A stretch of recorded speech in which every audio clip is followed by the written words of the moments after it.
नमस्कार, मैं सरिता गोस्वामी। स्वागत है आपका मेरी YouTube channel brilliant computer education में। आज हम देखने जा रहे हैं एक्सेल में डेटा मेनू में वोटिफ एनालिसिस। ठीक है, तो चलो हम स्टार्ट करते हैं। सबसे पहले वोटिफ एनालिसिस का अगर हम प्रॉपर करें तो विश्लेषण करना जो हमारे डेटा है उसका, तो कहाँ पे हमको मिलेगा। तो हम जाएंगे डेटा मेनू में, जाके यहाँ पे हमारे पास ऑप्शन है वोट इफ एनालिसिस।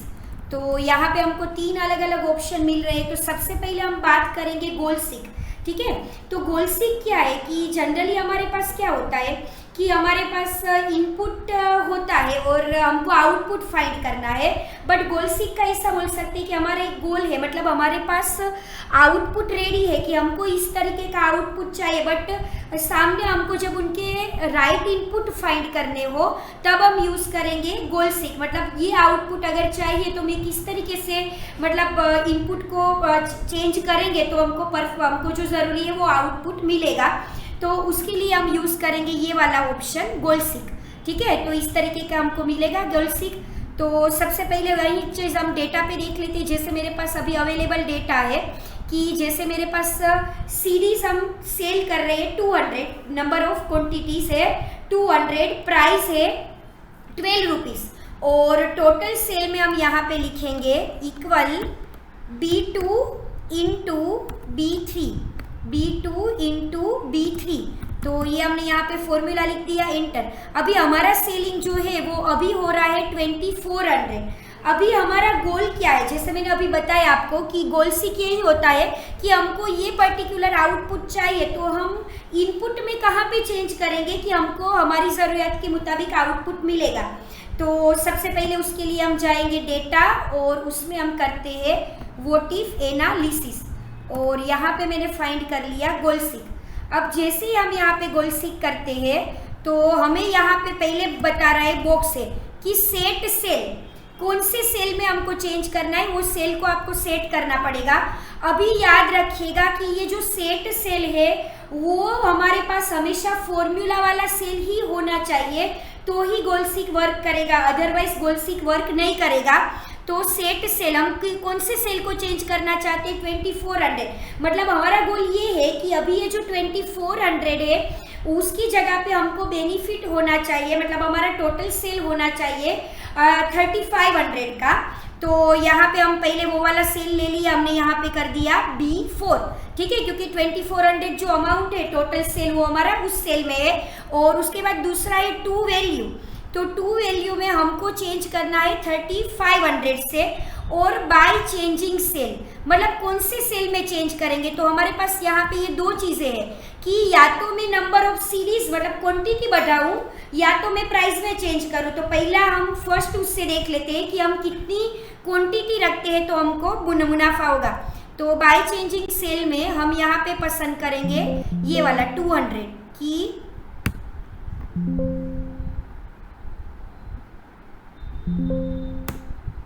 कि मुझे क्या करना है कि बाय चेंजिंग सेल अगर मैं 200 पे क्लिक करती हूँ, मतलब मैंने यहाँ पे 200 का रेफरेंस लिया B2 का, तो कैसे होगा देखो। तो अब हम जैसे ही इक्वल करते हैं हमारा गोल सीक हो गया, वैल्यू 3500 हो गई।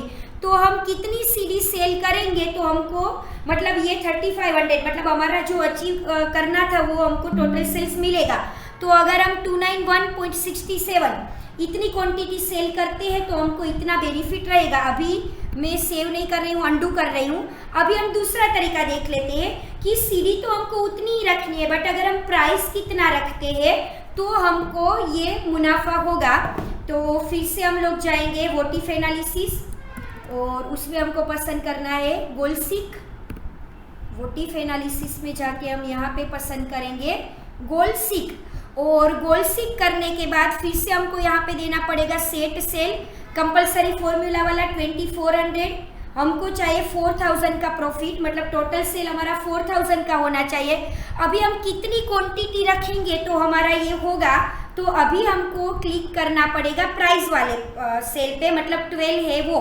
और हम यहाँ पे जैसे ही ओके लगाते हैं तो हम देख सकते हैं कि देखो हमारा गोल सीक हो गया 4000, हमारी ये वैल्यू हो गई और टारगेट वैल्यू जो है वो ओके।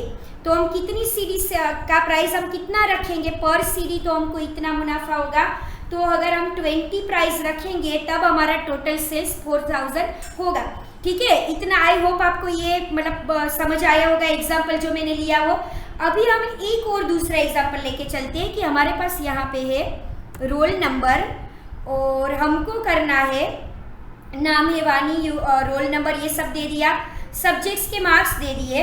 अभी एसएस में हमने मार्क्स नहीं दिए हैं तो हमको ये 54 हमारा आ रहा है रिजल्ट। अभी हम चाहते हैं कि हम एसएस में कितने मार्क्स लाते हैं, तो ये जो हमारे परसेंटेज है वो 70% हो जाए।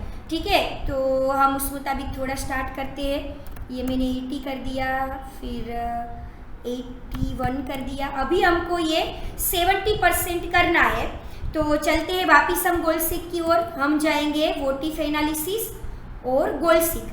ठीक है, गोल सीक में जैसे हमारी पहले बात हुई, हमको क्या करना पड़ेगा, यहाँ पे सेट सेल में हम दे देते हैं परसेंटेज वाला कॉलम, जिसमें हमारा ऑलरेडी फॉर्मूला है कि 61.2 है, वहाँ पे हमको परसेंटेज चाहिए 70%। यहाँ पे मैंने लिख दिया 70.0 और यहाँ पे मैं दे दूँगी कि यहाँ पे मैंने कर दिया बाय चेंजिंग कि किस में हम रखेंगे, एसएस में। एसएस में हम कितने मार्क्स रखते हैं तो हमको इतना बेनिफिट होगा, हमने ओके कर दिया।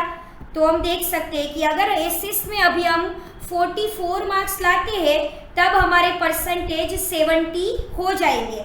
तो इस तरीके से हम गोल सीक का यूज़ कर सकते हैं। आई होप आपको ये चीज़ समझ में आई होगी। तो फिर हम नेक्स्ट ऑप्शन पे आगे बढ़ते हैं। वोटिफ एनालिसिस में अभी हमारे पास एक और ऑप्शन, दो और ऑप्शन है और उसमें है डेटा टेबल। ठीक है, तो हम डेटा टेबल में जाते हैं। डेटा टेबल क्या है, तो डेटा टेबल हम तब यूज़ करते हैं कि जब हमको बहुत सारे कैलकुलेशन एक साथ करते हैं। देखो हम यहाँ पे देख सकते हैं कि जिसे हम डेटा टेबल पे कर्सर रखते हैं तो यहाँ पे हमको देता है वोटिफ एनालिसिस और उसमें हम लोग यहाँ पे ले लेते हैं डेटा टेबल। तो यहाँ पे हम जैसे डेटा टेबल पे कर्सर रखते हैं, हमको यहाँ पे नोट मिल रहा है कि डेटा टेबल क्या करेगा, see the results of multiple input at the same time. एक एक का करें तो बेटर है, हम बहुत सारे कैलकुलेशन एक साथ कर सकते हैं। तो वो भी हम एग्जांपल से देख सकते हैं कैसे करेंगे। तो यहाँ पे मेरे पास एक और शीट है डेटा टेबल। यहाँ पे हमारे पास वही डेटा है सीडी वाले जो हमने यूज़ किए कि number of CDs 200 piece, price है 12 और 2400। बट ये तो हमने एक के लिए ही किया। अभी मुझे तो ऐसा रखना है कि अगर क्वांटिटी 200 की जगह पे 300 है, 350, मतलब अलग अलग रेंज हम दे के चेक करा सकते हैं। तो इसको भी हम स्टार्ट करते हैं। जैसे मैं यहाँ पे ले लेती हूँ क्वांटिटी, मैंने यहाँ पे लिख दिया क्वांटिटी, या तो हम दे देते हैं number of series, number of series, और यहाँ पे हम लोग दे देंगे, उसके बाद हमको देना है प्राइस की ये एक लाइन मैंने अभी छोड़ दिया क्योंकि मुझे फॉर्मूला चाहिए। और यहाँ पे हम दे देते हैं कि अगर सीडी हम 250 रखते हैं, 270 है, अगर 300 पीस हम सेल करते हैं सीडी के, अगर 350 करते हैं और 220 करते हैं, तो अलग अलग प्राइस मतलब हमारा यही रहना चाहिए जो 12 है वो। बट अगर हम क्वांटिटी अलग अलग रखते हैं तो हमको क्या बेनिफिट होगा वो अभी हम यहाँ पे देखने जा रहे हैं। तो डेटा टेबल बनाना है तो यहाँ पे हमको क्या करना पड़ेगा, जो हमारा फॉर्मूला है वो तो अप्लाई कराना पड़ेगा ना। तो हमारा फॉर्मूला वाला सेल्स कौन सा है, ये 2400, तो उसका रेफरेंस हमको यहाँ पे लेना पड़ेगा। तो मैंने कर दिया इक्वल करके ये 2400 मतलब B6, तो यहाँ पे 2400 मिल गए। ठीक है, अभी ये टेबल है तो मुझे इतने सेल को सिलेक्ट करना पड़ेगा और अभी मैं जाऊंगी डेटा टेबल, वोटिफ एनालिसिस और डेटा टेबल। अभी हमारे पास ये बॉक्स आ गया। अभी करना क्या रहेगा हमको कि ऐसा हमको देना है कि ये जो हमारी क्वांटिटी है वो हमने कॉलम में डाली हुई है, मतलब नंबर ऑफ सीरीज। तो ये जो हमारा बॉक्स ओपन हो गया उसमें हमको कॉलम इनपुट में लेना है, किस पे क्लिक करना है, क्वांटिटी वाले पे, मतलब 200।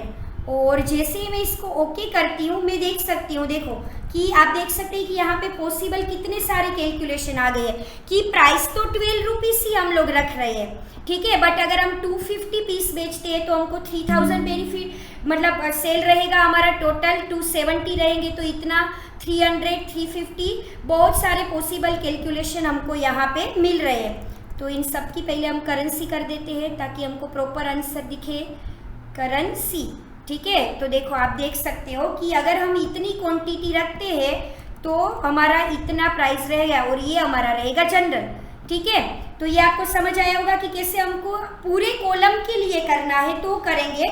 और एक और एग्जांपल देखते हैं जिसमें हम रो और कॉलम दोनों का यूज करते हैं, तो कैसे करेंगे।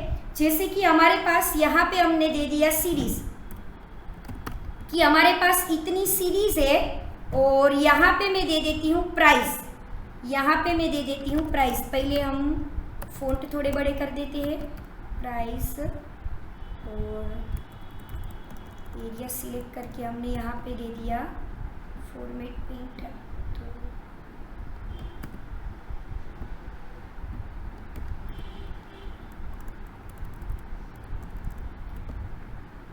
थोड़े फ़ॉन्ट हमने बड़े कर दिए और अब यहाँ पे हम देना चाहते हैं कि हमारे पास जितने भी पॉसिबल कैलकुलेशन है वो हमको मिलने चाहिए। तो स्टार्ट करते हैं, कैसे करेंगे हम। हमारे पास सीरीज है कितनी रखनी है और प्राइस कितना रखना है वो हमको यहाँ पे डिसाइड करना है। तो सीडी में यहाँ पे दे देती हूँ कि कितनी कितनी रखेंगे, तो हम ऊपर वाला ही कोड ले लेते हैं। जैसे हमने ये वाली क्वांटिटी यहाँ पे रख दी कि सीडी हमको इतनी इतनी मतलब क्वांटिटी चाहिए और प्राइस हम दे देते हैं अलग अलग। जैसे ये 12 दिया था, अभी मैंने यहाँ पे कर दिया 15, 17, 18, 20, ठीक है, 18, 20 और 25। अब हम इसको सिलेक्ट करेंगे, बट इससे पहले हमारा फॉर्मूला होना ज़रूरी है। तो वापिस हम लाएंगे इक्वल करके, हम जाएंगे ये 2400 मतलब जो B6 उसका रेफरेंस हमने ले लिया। अभी रो और कॉलम दोनों से करना है, तो पहले हम देख लेते हैं कि प्राइस जो हमारा है वो किस में है, कॉलम में है, और सीडी की जो क्वांटिटी है वो रो में है। तो हमको उस हिसाब से रो और कॉलम इनपुट डालना पड़ेगा और सिलेक्ट हमको यहाँ से करना है, ना कम ना ज़्यादा। इतना हमने जितना डेटा फिल कराना है उतना एरिया हमने यहाँ पे सिलेक्ट कर लिया। अब हम जाएंगे डेटा मेनू में जाके वोटिफ एनालिसिस में हम यहाँ पे कर लेते हैं डेटा टेबल। अभी हमको देखना है कि हमने कैसे लिया है। तो यहाँ पे जो हमारा रो इनपुट है उसमें हम दे देते हैं, रो इनपुट में हम दे देंगे ये कि रो में हमारे पास क्या है, क्वांटिटी। तो रो इनपुट में मैंने दे दिया 200 क्योंकि वो मेरी क्वांटिटी है सारी। और कॉलम इनपुट में हम लोग दे देते हैं प्राइस, तो यहाँ पे हमने दे दिया 12। और हम जैसे ही ओके करते हैं तो हम यहाँ पे देख सकते हैं, देखो पॉसिबल बहुत सारे कैलकुलेशन हमको करके दे दिए कि अगर हम इतना प्राइस रखते हैं तो इतना होगा और इतना प्राइस रखते हैं तो इतना होगा। साइज प्रॉपर कर लेते हैं इसका पहले ताकि आप अच्छे से देख पाए। होम और ग्रो फॉन्ट, देखो हो गया कि अगर मेरे पास 250 क्वांटिटी 15 के प्राइस से तो इतना, 250 क्वांटिटी अगर 17 के प्राइस से तो मुझे इतना मुनाफा होगा। तो जब हमको ऐसे पॉसिबल कैलकुलेशन एक साथ करने हैं तो हम किसका यूज़ करेंगे, डेटा टेबल का। हमने कॉलम वाइज किया और रो और कॉलम वाइज दोनों किया। आई होप आपको ये अच्छे से समझ में आ गया। और अभी हमारे पास एक और ऑप्शन बचा है और वो है सीनरियो, ठीक है। सीनरियो के लिए हम कुछ नया डेटा नहीं ले रहे हैं, हमारे यही डेटा को ले लेते हैं। तो मैंने डेटा को कॉपी किया, हम जाएंगे सीनरियो में और यहाँ पे मैंने दे दिया Ctrl+V, ठीक है। तो यहाँ पे देखो एक स्टूडेंट का मेरे पास ऐसे है कि रोल नंबर 1 है, नाम वानी है और मुझे ये पूरा कैलकुलेशन करना है। कहाँ तक, B3 से लेके B7 तक और परसेंटेज टोटल डिवाइडेड 5 क्योंकि 5 सब्जेक्ट है। अभी इसका मुझे सीनारियो, तो पहले समझ ले कि सीनारियो क्या है। तो सीनारियो का मतलब क्या होता है कि बहुत सारे पॉसिबल मतलब डेटा को हम एक साथ कैलकुलेट तो कर ही सकते हैं, मतलब पर उसको हम स्टोर करके रख सकते हैं सिनेरियो मतलब, और जब ज़रूरत पड़े तब हमारा जो सेव किया हुआ डेटा है उसको हम वापस देख भी सकते हैं, और हमने वो डेटा पे अगर फॉर्मूला अप्लाई किया है तो उस मुताबिक हम कैलकुलेशन भी कर सकते हैं। तो चलो स्टार्ट करते हैं, कैसे करेंगे। ये हमारा रहेगा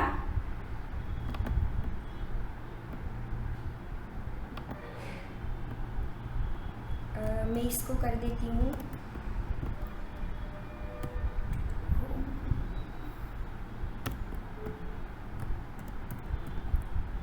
मर्जिंग सेंटर, और इसको मैंने नाम दे दिया सिनेरियो। सिनेरियो को बड़े करेंगे, ठीक है, और हाईलाइट कर दिया। और अब हम स्टार्ट करते हैं सिनेरियो बनाना। कैसे करेंगे, तो हम जाएंगे फिर से डेटा में व्हाट इफ एनालिसिस का थर्ड ऑप्शन कि हमको बनाना है सिनेरियो। हम जैसे ही सिनेरियो करते हैं, हमारे पास ये डेटा है और हमारे पास ये बॉक्स भी अभी अवेलेबल है। अभी बनाना क्या है, हमको सिनेरियो जनरेट करना है। ऐड कि एग्जाम 1 के मार्क्स इतने हैं, एग्जाम 1, और मार्क्स में हम लोग क्या चूज करेंगे, ये वाला कि हमको इतना मार्क्स इतने रखने हैं, ठीक है। तो ये वाला हमने सिलेक्ट कर लिया, और जो अभी हमारा करंट है वो, और ओके करके हमने उसको ऐड कर दिया, मतलब एक सिनेरियो हमने बना लिया। अभी हमको क्या करना है, दूसरा बनाना है एग्जाम 2 के लिए। मैंने यहाँ पे किया एग्जाम 2, यहाँ से मुझे रेफरेंस लेना पड़ेगा, फिर से मुझे वो रेफरेंस देना है, और वहाँ पे मैं ओके करूँगी तो मुझे यहाँ चेंज करने के लिए बोलेगा कि मार्क्स को चेंज करना है जो एग्जाम 2 में है। तो हम यहाँ पे डाल देते हैं एग्जाम 2 के मार्क्स इस तरीके से, और हम कर देंगे ओके। ये हमारा दूसरा सिनेरियो भी बन गया। फिर से हमको करना है ऐड, और हम यहाँ पे करेंगे एग्जाम 3।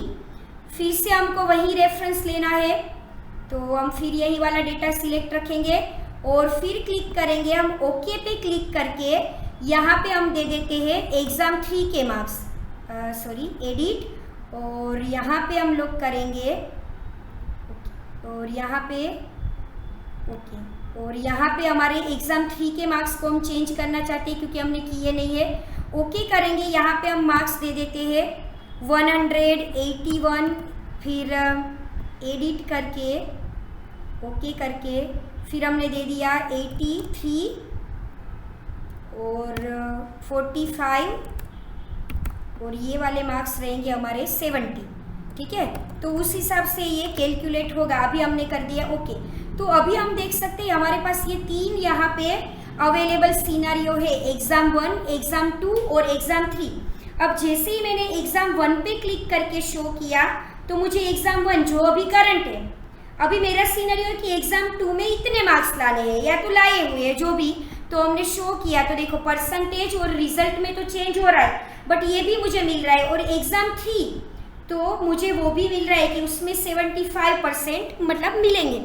अभी इसका हम सिनेरियो भी देख सकते हैं, तो हम कैसे सिनेरियो जनरेट करेंगे, हमको समरी भी जनरेट कर सकते हैं। कैसे करेंगे, हम यहाँ पे क्लिक करेंगे समरी बटन पे और ओके, तो हमारे पास यहाँ पे एक नई शीट जनरेट हो गई जो हमको दिखा रहा है कि करंट वैल्यू हमारी ये है, ठीक है। यहाँ पे हम मार्क्स के नाम अगर चेंज करना चाहे सेल के नाम तो हम लोग कर सकते हैं।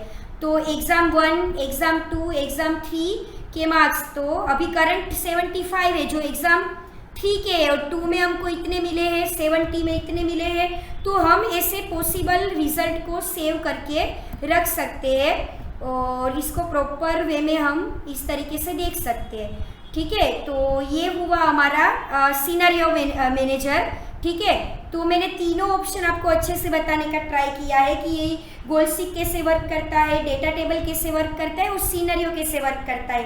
आई होप आपको मेरा ये वीडियो पसंद आया होगा। तो अगर आपको मेरा ये वीडियो पसंद आता है तो आप प्लीज़ उसको लाइक, शेयर, सब्सक्राइब और कमेंट करना मत भूलिए।